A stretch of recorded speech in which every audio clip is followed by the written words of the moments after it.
نیلو نے گندم کا کھیت لگا رکھا تھا اور وہ سارا دن کھیت کی دیکھ بھال میں گزار دیتی تھی۔ اب نیلو کی فصل تیار ہو چکی تھی۔ فصل بہت ہی زیادہ صحت مند تھی۔ بیٹا، اس سال تو میں گندم کا مقابلہ جیت کر ہی رہوں گی۔ اس دفعہ ہماری فصل سب سے اچھی ہے۔ ماتا، فصل تو اچھی ہونی ہی تھی، آپ نے اتنی زیادہ محنت جو کی ہے۔ ماتا، پہلے تو ہر سال کالو اور گوری آنٹی گندم کا مقابلہ جیت جاتے تھے، کیا پتہ اس سال بھی وہ جیت جائیں۔ نہیں بیٹا، اس سال کالو کی گندم بڑی کمزور ہے، اس دفعہ تو وہ دوسرے تیسرے نمبر پر بھی نہیں آئے گا۔ سارا سال تو انہوں نے اپنے گندم کے کھیت میں چکر تک نہیں لگایا۔ خالی پانی دینے سے گندم صحت مند نہیں ہوتی۔ گوری، اس دفعہ مجھے لگ رہا ہے کہ میں مقابلہ ہار جاؤں گا، کیونکہ ہماری گندم بڑی کمزور ہے۔ اس دفعہ تو نیلو ہی میدان مارے گی۔ کالو، تو پہلے کون سا ہماری گندم صحت مند ہوتی تھی؟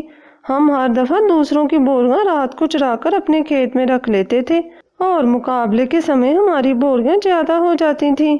ابھی پچھلی دفعہ ہم نے نیلو، سونو اور لالی کی 2 بوریاں چرائی تھیں۔ ہاں گوری، کہہ تو تم ٹھیک رہی ہو، پر پچھلی دفعہ ان کو شک ہو گیا تھا کہ ان کی بوریاں کسی نے چرائی ہیں۔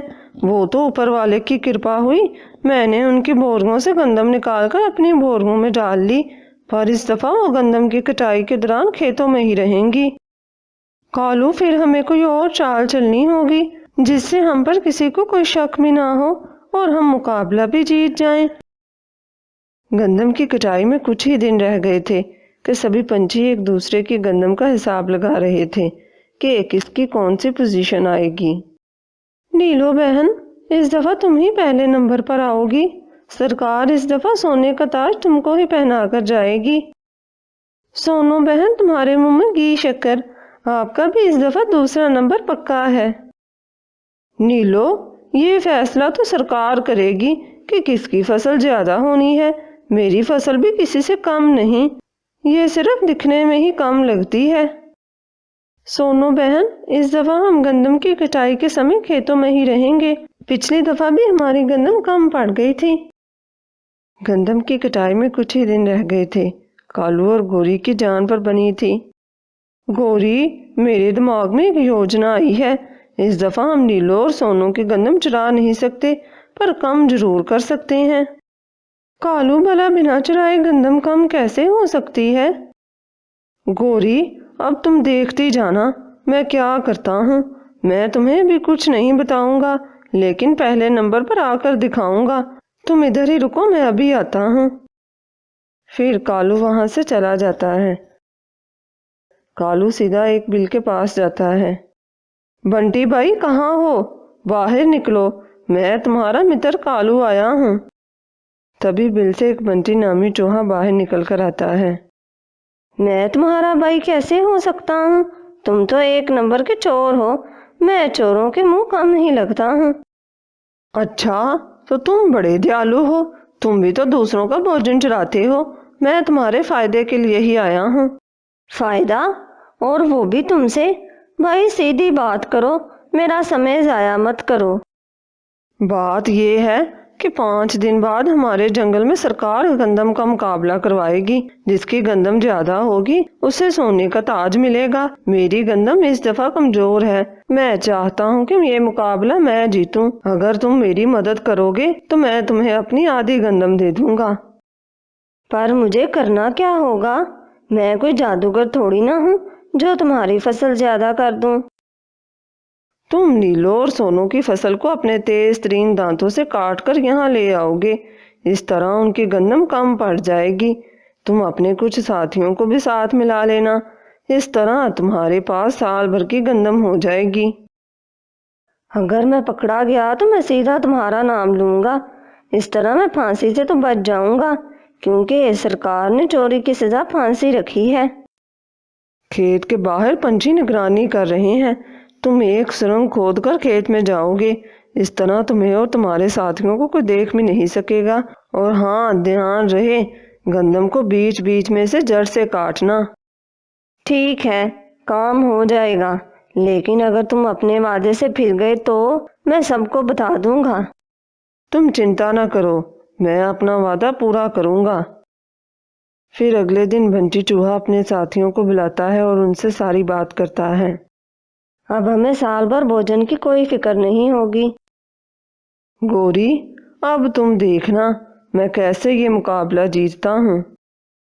کالو، کہیں تم کوئی خواب تو نہیں دیکھ رہے؟ سب پنچھی کھیتوں کی نگرانی کر رہے ہیں، کوئی پنچھی وہاں پر پنکھ بھی نہیں مار سکتا۔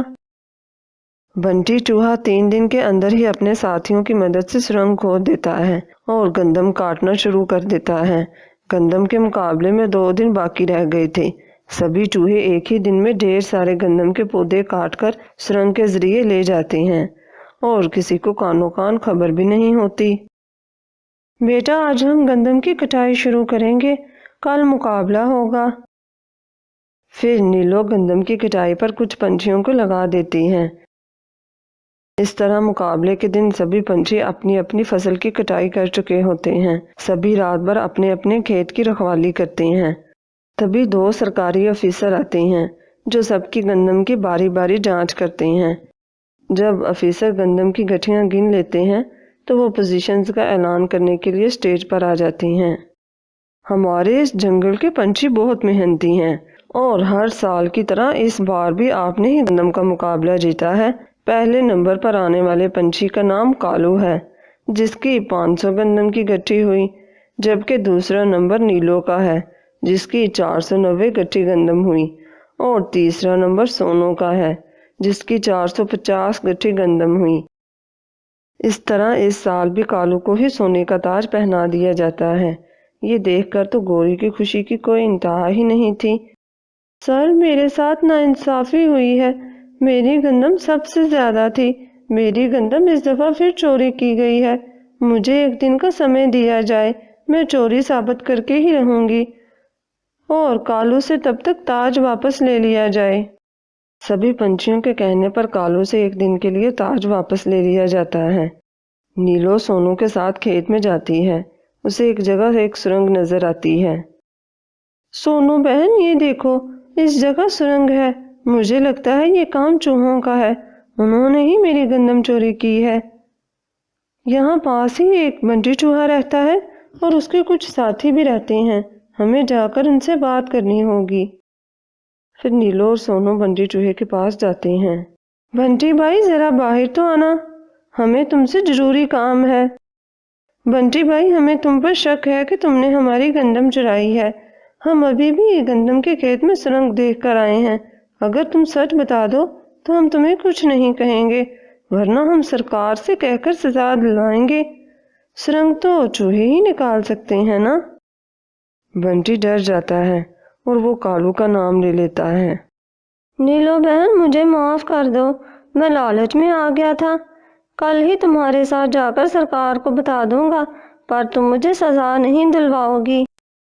ہم تمہیں سزا نہیں دلوائیں گے، یہ ہمارا تم سے وعدہ ہے، پر آئندہ سے تم کسی کے کہنے پر چوری نہیں کرو گے۔ پھر اگلے دن بنٹی نیلو کے ساتھ جا کر سب پنچھیوں کی موجودگی میں کالو کا نام لے لیتا ہے اور سارا ماجرا بیان کرتا ہے۔ نیلو بہن، ہم معافی چاہتے ہیں کہ ہر دفعہ دھوکے باز کالو 2 نمبر طریقے سے تاج لے جاتا تھا، پر اس دفعہ ہم اسے پھانسی کی سزا دیں گے تاکہ آئندہ سے کوئی کسی کا حق مارنے کی کوشش نہ کرے۔ پھر کالو کو سب پنچھیوں کے سامنے پھانسی کے پھندے پر لٹکا دیا جاتا ہے۔ نیلو بہن، مجھے معاف کر دو، میں مرنا نہیں چاہتا، میں آئندہ سے ایسا نہیں کروں گا۔ پھر گوری بھی نیلو کی منتیں کرنے لگتی ہے، تب نیلو کو دونوں پر دیا آتی ہے اور وہ کالو کو معاف کر دیتی ہے، اور اس طرح سونے کا تاج اصل حقدار تک پہنچ جاتا ہے۔ تبھی نیلو کے بیٹے نیلو کو تاج پہنے دیکھ کر بہت خوش ہوتے ہیں۔